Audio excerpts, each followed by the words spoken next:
9장 1절부터 34절까지는 포로기 이후의 기록이고요. 35절부터 44절은 이 사울 왕의 족보를 다시 반복하고 있는 말씀이에요. 오늘 9장에서 특별히 이 말씀은 예루살렘에 돌아온 사람들, 그러니까 9장 1절에 보면 온 이스라엘이 계보대로 계수되어 이렇게 됐어요. 그래서 계보대로 계수되어서 왕조실록에 기록되니라. 그러니까 계보하고 계수하고 기록된 거예요. 그러면 뭐에 대해서 계보와 계수와 기록을 한 것이냐라고 얘기하냐면 이들은 성전을 맡은 자라고 얘기하는 거죠. 그 성전을 맡은 자로서 그들이 가지고 있는 일들을 하고 있는 거죠. 그래서 뭐라고 얘기하고 있냐면 그들이 가지고 있는 직분이라고 했죠. 22절에 있는 말씀에 보면 이는 그들의 마을에서 그들의 계보대로 계수된 자고 다윗과 선견자 사무엘 이전에 사무엘이 전에 세워서 이 직분을 맡긴 자라. 이 직분인 거예요. 그러니까 계보, 계수, 기록과 그리고 직분이라고 얘기하는 거죠. 자, 그러면 이 순서는 어떻게 되냐? 이 민수기가 계수하는 거잖아요. 영어로는 numbers라고 하는데 이 민수기라는 게 계수하는 거예요. 그럼 계수라는 게 뭐냐? 이스라엘 백성들이 애굽에서 70명이 들어가요. 그리고 나올 때 장정만 60만 명이 나와요. 그리고 하나님이 그들을 계수하라는 거예요. 그게 민수기예요. 민수기는 하나님의 생명력이 얼마나 대단한지, 그러니까 생육하고 번성하라 이렇게 말씀하셨잖아요. 그러니까 생육하고 번성하는 게 뭐냐면 생명력이에요. 그러니까 하나님이 주시는 이 생명, 우리가 하나님의 생명을 품은 자는 반드시 이 생명이 생명을 낳는 능력을 가지고 있는 거예요. 그걸 생명력이라고 하는 거죠. 그 생명력을 얼마나 대단한지, 하나님은 생명이시기 때문에 우리가 그 생명을 받으면 생명을 낳게 돼 있다는 거예요. 자연스럽게. 그런데 우리가 가지고 있는 이 생명은 육신으로 따지면은 생육하고 번성하는 거잖아요. 이 생육하고 번성하는 것이 뭐냐면 남자와 여자가 부모를 떠나서 한 몸을 이루는 생육하고 번성하는 이 능력이에요. 그런데 신약에 오면은 마리아가 여자의 후손을 낳잖아요. 그 여자의 후손은 어떻게 낳는 거냐? 말씀을 통해서 나아지는 거예요. 그래서 이 신약에서는 내가 생육하고 번성하는 게 육적인 거가 아니고 바로 영적인 말씀을 통해서 생명을 낳는 역사가 일어나는 거예요. 그걸 뭐라 그러냐면 제자가 되는 거예요.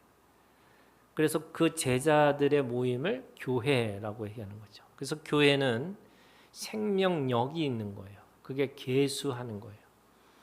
그래서 그게 생명력이 계수해서 하나님의 숫자가, 하나님의 제자가 얼마나 많아지는지, 그게 충만 위에 충만하였더라. 하나님의 생명의 충만해지는 능력을 얘기하는 거죠. 그러면 계수해서 어떻게 하느냐? 이 계수를 통해서 각각의 사람들에게 직분이 주어지는 거예요. 그 직분이라는 게 뭐냐면 은사예요. 하나님의 나라에 하나님의 생명을 낳는 능력의 이 각각의 재능, 하나님이 주신 그 하나님의 능력에 개별적으로 주신 것을 뭐라고 하냐면 은사라고 하는 거고, 그 은사에 맞는 직분들이 있는 거예요. 예를 들면 교회는 집사가 있죠. 권사가 있고 장로가 있어요. 목사가 있고. 그러면 그 각각의 직분대로 집사는 뭐 하느냐면 봉사하는 자예요. 권사는 권면하는 자고 장로는 어른으로서의 역할을 감당하는 거고 목사는 가르치는 자예요. 각각의 자신들에게 주어지는 직분을 가지고 그 직분의 능력을 살아가는 게 은사인 거예요. 그래서 은사와 직분은 사실은 그 직분에 맞는 능력을 얘기하는 거죠. 그러면 그 직분대로 어떻게 하느냐? 그 직분의 은사를 가지고 뭘 이루어야 되느냐면 계대를 이어가는 거예요. 그게 계대가 뭐냐면 계보예요. 하나님의 계대. 그러니까 자신의 가지고 있는 은사와 직분을 가지고 그 사람들에게 후손들에게 그 은사대로 직분대로 그를 계대를 이어가는 계보를 만들어 가야 돼요. 그 말은 무슨 말이냐면 우리가 제자를 낳는다, 생명을 낳는다는 말은 그냥 막연하게 생명을 낳는 게 아니고 나에게 맡겨진 직분대로 그리고 그 직분에 맞는 은사대로 똑같은 생명을 낳게 돼 있는 거예요. 그래서 생명은 생명을 닮아가는 거예요. 그러니까 생명이 생명을 낳듯이 그 생명은 반드시 생명을 보는 대로 닮아가서 그래서 그 닮아가는 대로 살아가는 것이 계보를 이루어가는 거죠. 그래서 하나님은 뭐라고 그러냐면 그 계수해서 그 사람들이 가지고 있는 그 직분과 은사, 재능을 따라서 계보를 만들어가고 그걸 어떻게 하느냐? 기록하라는 거예요. 그 기록이라는 게 뭐냐면 그 이름과 이름, 그 각각의 계대를 이어서 우리가 만들어가는 그 과정이 기록이라고 얘기하는 거죠. 자, 그러면 오늘 이 9장 1절부터 이 사울의 족보가 나오는 34절까지는 어디를 얘기하는 거냐? 지금 2절에 있는 말씀이 이렇게 시작해요. 그들의 땅 안에 있는 성읍에 처음으로 거주한 이스라엘 사람들은 이렇게 돼 있어요. 그 땅 안에 있는 성읍, 이스라엘의 예루살렘을 얘기하는 거예요. 그러면 원래 하나님이 주신 땅은 가나안 땅이었어요. 근데 그 가나안 땅에 쪼그라져서 어디까지 된 거냐면 남유다가 됐어요. 남유다에서도 예루살렘이 됐어요. 그 예루살렘의 성전이 된 거예요. 그러니까 원래 하나님이 주신 땅은 가나안 땅이에요. 그 가나안 땅을 이루고 살라 이렇게 말씀하시는데 능력이 안 되니까 그것이 남쪽과 북쪽으로 갈라졌어요. 그 남쪽과 북쪽으로 갈라지는데도 또 안 되니까 한 성읍을 주신 거예요. 그 성읍에서도 예루살렘의 성전, 바로 하나님의 성전을 중심으로 사람들이 모이기 시작했다 이러는 거죠. 언제요? 9장 1절에 있는 말씀에 보면은 유다가 범죄함으로 말미암아 바벨론으로 사로잡혀 갔더니, 그러니까 바벨론으로 사로잡혀 가서 그들이 70년 동안 그 죄값을 치러야 되는 거예요. 그래서 이스라엘 백성들에게는 제1의 출애굽이 애굽에서 나오는 것이 모세를 통해서 나오는 것을 제1의 출애굽이라고 한다면 영적으로 제2의 출애굽은 언제 이루어지는 거냐? 바로 이 바벨론에서 70년 뒤에 나오는 이 사건을 제2의 출애굽의 사건이라고 얘기하는 거예요. 그리고 그들이 어디로 가느냐? 예루살렘으로 가는 거죠. 그들이 어디로 가느냐? 바로 성전으로 가는 거예요. 그래서 그들의 신앙이 예루살렘의 신앙이고 성전 신앙이 됐다 이렇게 말씀하시는 거죠. 그러면 누가 이스라엘 사람이 누구냐? 오늘 2절에 있는 말씀에 보면 세 종류가 있는 거예요.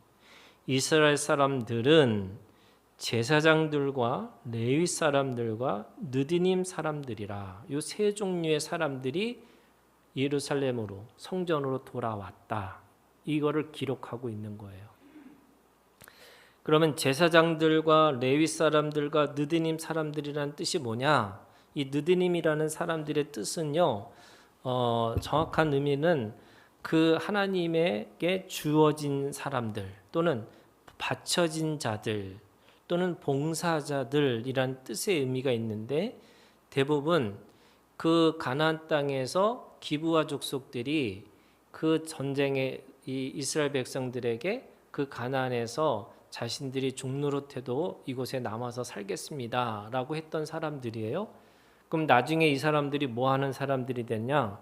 성전에서 물을 깃거나 나무를 패거나 그 다음에 그릇 청소를 하거나 성전을 청소하는 사람들, 이 사람들을 느드님 사람들이라고 얘기하는 거예요. 그럼 무슨 말이냐면 제사장들 성전에서 일하는 사람들이에요. 레위 사람들 당연히 성전에서 일하는 사람들이에요. 느드니 사람들 성전에서 일하는 사람들이에요. 그러니까 지금 돌아온 사람들이 누구냐면 성전에서 돌아온 사람들이라는 뜻이 있는 거예요. 그들이 그 바벨론의 그 포로에서 다시 돌아와서 어디로 가요? 성전으로. 왜? 그들은 성전에 신앙을 갖고 있고 그 성전에 돌아와서 하나님의 일들을 감당하기 위해 자기의 직분대로 그 일을 감당하겠다라고 이야기를 하고 있는 거죠. 성전 신앙이 왜 중요하냐? 여러분, 성전은 우리가 생각하는 그냥 건물이 아니고요. 그 성전에서는 가장 중요한 하나님 앞에 죄사함이 있는 사건이 있는 것이 바로 성전이에요. 그 죄사함은 어떻게 이루어져요? 율법을 통해서 이루어져요. 그래서 이 법궤가 있는 것이잖아요. 그게 율법의 상징이에요. 그 다음에 그 안에 번제단과 번제물이 있어요. 그게 바로 제사 안에 죄사함을 위한 제사예요. 그리고 그 제사를 드리는 제사법을 통해서 누가 하는 거냐? 제사장이 하는 거죠. 그리고 레위 사람들이 그 일을 돕는 거예요. 그 다음에 나머지 그 모든 허들의 일들을 느드니 사람들이 하는 거예요. 왜 그들이 가장 중요하게 이 성전 신앙을 가지고 있었느냐? 왜냐하면 이 이스라엘 백성들이 하나님의 거룩함을 이거를 지속적인 거룩함을 유지하기 위해서는 제사가 끊이지 않아야 되는 거예요. 제사가 멈추면 안 되는 거예요. 왜냐하면 제사가 멈추는 순간에 그들의 죄는 쌓이는 거예요. 그래서 의인은 없나니 하나도 없다라는 말의 뜻이 문자적으로 얘기하면요, 말라기에서부터 이 백성들은 11조를 안 해요. 그 다음에 그 제사장들은 레위 사람들이 아닌 사람들이 불법적으로 제사장 노릇을 하려고 해요. 그리고 제사장들과 이 사람들은 성전으로 돌아가지 않아요. 그러다 보니까 이 성전의 이 제사가 멈춘 거예요. 이 제사가 멈췄다라는 게 뭐냐? 의인은 없나니 하나도 없다. 죄가 쌓인 거예요. 그러니까 이스라엘 백성들이 제일 먼저 돌아오는 것이 어디냐면 성전의 신앙이 돌아와야 되는 거죠.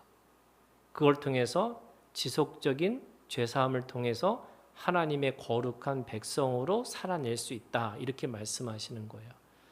그러면 여러분, 성전이 뭐예요? 성전이 예수 그리스도예요. 그러면 예수님은 율법의 마침으로 오셨어요. 그 다음에 예수님은 대제사장으로 오셨어요. 그리고 예수님은 어린 양의 번제물로 우리 가운데 오셨어요. 그래서 이 세 가지의 완성이 예수 그리스도예요. 그러면 오늘 우리가 성전 신앙이라는 게 뭐냐? 예수로 돌아가는 거예요. 예를 들면 힘들고 어려울 때마다 우리가 가지고 있는 신앙은 가장 기본적인 신앙이 뭐냐? 예수로 돌아가는 거예요. 여러분, 제일 좋은 설교가 뭐예요? 예수를 돌아보게 하는 거예요. 그래서 우리의 신앙은 바벨론의 세상 속에 있으면서도 어디를 향해 있어야 되느냐? 바로 예루살렘, 성전을 향해 있어야 되는 거잖아요.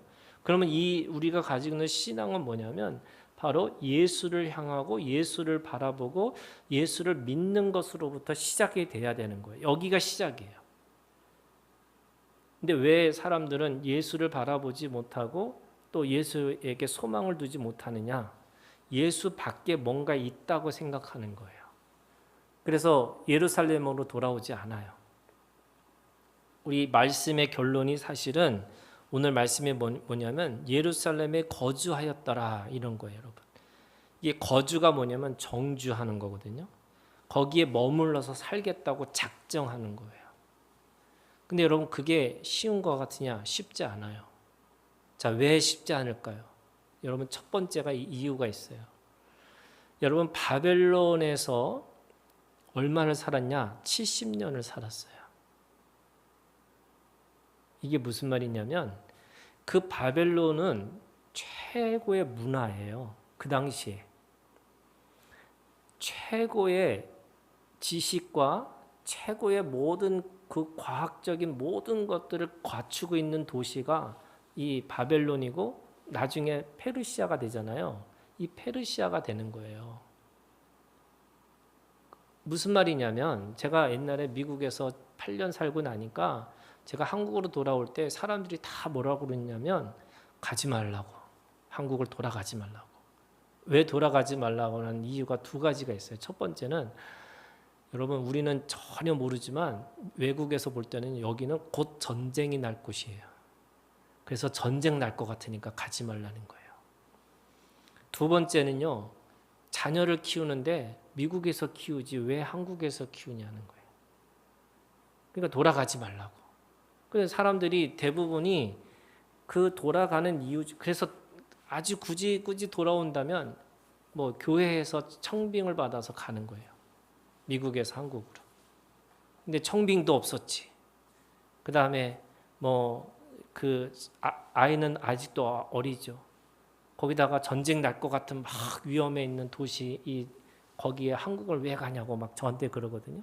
똑같은 거 여러분. 70년을 살았다는 생각해 보세요. 8년을 살아도 자기가 살던 곳에 떠나기가 쉽지 않은데 이랬던 저랬던 70년, 그것이 고난의 장소를 할지라도 그곳에서 이미 정착하고 있는 거예요. 롯의 아내가 왜 뒤를 돌아봤을까요? 그 미련이라는 게 뭘까요? 저는 예를 들면 이런 거죠. 빨래를 거기다 걷어놨는데, 그죠? 빨래를 걸어놨는데, 그 빨래 말라서 빨리 그걸 걷어야 되는데, 이런 생각할 수도 있는 거 아니에요? 거기에 아주 친한 이웃이 있는데, 그 이웃은 어떻게 됐을까? 저는 이 여인의 마음이 그런 거잖아요. 그래서 사람이 70년을 살았는데, 하나님이 뭐라고 얘기하시냐면, 너 고향으로 돌아가라는 거예요. 그리고 예루살렘으로 가라는 거예요. 예루살렘은 이미 폐허가 된 도시예요. 성전은 무너져 있어요. 그리고 성도 무너져 있어요. 그곳에 이미 다른 사람들이 정착하고 살아가는 동네예요. 근데 그것으로 돌아가라 이렇게 말씀하시는데 누가 과연 기꺼이 내가 돌아가겠습니다 이렇게 말할 수 있을까요? 그들이 지금 우리는 읽어요. 포로에 있던 바벨론 사람들이 사로잡혀 갔다가 다시 예루살렘으로 돌아가는구나. 우리는 쉽게 그렇게 생각하지만 이 돌아가는 이 신앙이라는 게 여러분 쉽지 않잖아요. 제가 우리 교회에 이렇게 나갔던 뭐 이랬던 저랬던 나갔던 사람들이 다시 돌아오고 싶을 때 저는 언제든지 돌아오라고 얘기를 해요. 근데 창피하잖아요. 자기가 나갈 때는 아주 막 대단한 뭔가를 하고 나가려고 그랬는데 생각해 보니까 우리 교회만한 데가 없다는 거예요. 그래서 돌아오고 싶대요. 돌아오라고. 그게 여러분 이 탕자가 그런 거잖아요. 자기가 허랑방탕해서 그 아버지의 재산을 아주 당당하게 요구하고 아버지가 살아있을 때 재산을 요구하는 거는 불효예요. 거기다가 자기가 잘 살 수 있을 거라고 생각하고 먼 이국 땅을 떠났어요. 그런데 허랑방탕하게 다 낭비하고 있을 때 돌아올 수 있는 믿음이 뭘까?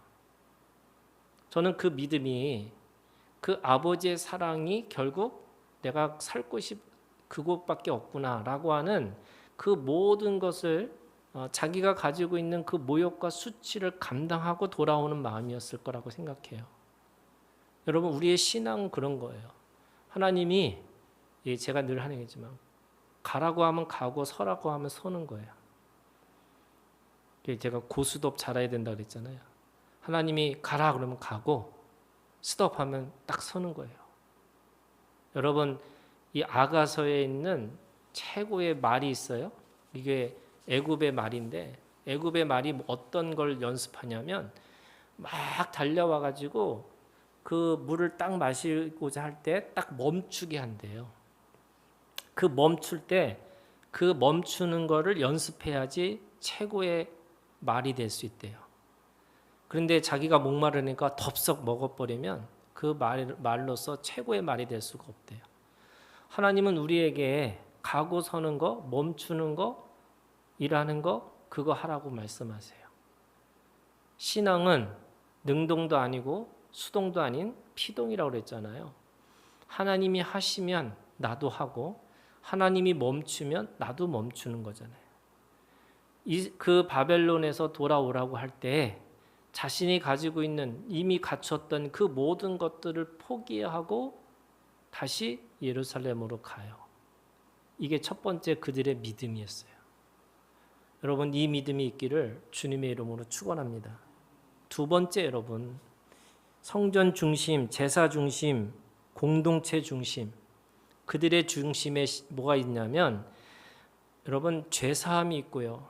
그 죄사함 속에서도 하나님의 영광을 위한 삶이 있고요. 그리고 그들이 결국에는 여전히 자기네들이 흩어진 나그네와 흩어진 민족이지만 다시 모여서 하나님의 나라의 공동체를 세우겠다고 하는 믿음이 있었어요. 저는 그게 성전 중심의 믿음이에요. 여러분, 교회 중심의 믿음이 있어야 되는 거예요. 저는 이 교회가 왜 힘이 빠지느냐? 너무나 세상적이라는 거예요. 그 세상적인 것 중에 하나가 그런 거예요, 여러분. 우리가 사는 것도 여러분 이 교회 중심으로 우선순위를 여기다가 두고 사셔야 되는 거예요. 그래야지 그곳에서 하나님의 나라가 시작되는 거예요. 초기에 수도사들이요 어떤 일을 했냐면 그 왔다 갔다 하는 이 수도사들이 있었대요. 무슨 말이냐면 어떤 수도원을 가면 그 밥이 맛이 없어. 그래서 여기는 도대체 나한테 안 맞는 것 같아 하고 딴 수도원으로 간다는 거예요. 또 거기를 갔더니 수도원장이 너무 개팍해. 그래서 또 다른 수도원으로 간다는 거예요. 그런데 그거를 보면서 사람들이 보니까 수련이 안 된다는 거예요. 수도가 안 되는 거예요. 그럼 수도하려면 어떻게 하느냐? 이게 정주 수도원이 생긴 거예요. 정주 수도원이 뭐냐? 한번 들어가면 못 나오는 거예요. 내가 밥맛이 안 맞아도 또 수도원장이 안 맞아도 그곳에서 평생 내가 살아야겠다. 정주를 통해서 그 하나님 앞에서 그 성장, 그 믿음의 성장이 이루어진다는 거예요. 이들은요 성전 중심이 있고 제사 중심이 있었고 공동체 중심이 있었어요. 그래서 그걸 통해서 뭐 하는 거냐? 그곳에 가서 죄와 죄사함과 하나님의 영광과 하나님의 나라의 공동체를 세우겠다고 하는 그 믿음으로 그곳에 돌아오게 된 거죠. 세 번째, 여러분, 저는 이거를 이들이 가지고 있는 믿음이라는 게 뭐냐면 예루살렘을 통해서 그냥 그곳에서 자기네들끼리 잘 먹고 잘 살겠다가 아니라 그 예루살렘을 성읍을 세우고 성전을 다시 건축함으로 인해서 다시 하나님이 주시는 하나님의 나라를 만드는 이 구심점이 되는 거예요. 이게 저는 구심점의 믿음이라고 생각해요. 무슨 말이냐면 우리가 교회를 해도요 우리 교회, 내 교회 이것만 있는 게 아니에요. 저는 이걸 통해서 하나님의 나라에 영향력을 미치고 살아야 되는 거예요. 그래서 우리 교회가 아니고요 하나님의 교회가 되셔야 돼요.